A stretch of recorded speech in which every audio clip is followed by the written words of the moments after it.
When I first started doing the Food Lovers Fat Loss Program, I realized that I had been making weight loss way harder than it needed to be.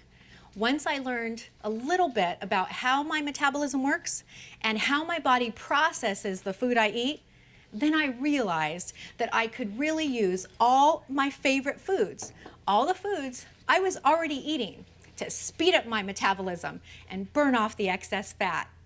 The real key was understanding how my body metabolizes carbohydrates. I had heard that carbs made me fat, but I love carbs, and I wasn't willing to give them up.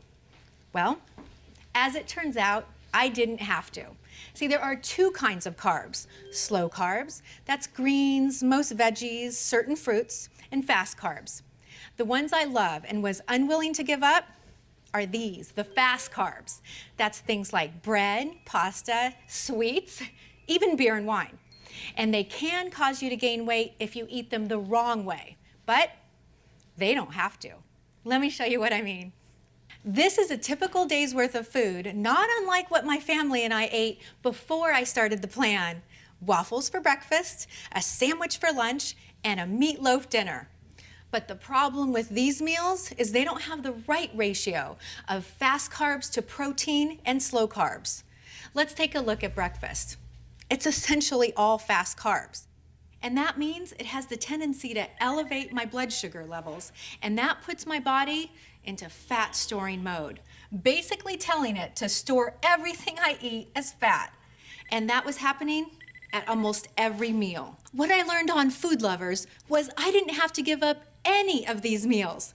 I just had to tweak the proportions so that I had the right balance of protein and slow carbs with my fast carbs to even out my blood sugar levels and move my body into fat burning mode. It was that easy. And I didn't have to give up anything. I could still have a sandwich for lunch and my family's favorite meatloaf for dinner. But I just had to tweak the proportions and ratios to turn them into a fat loss plate.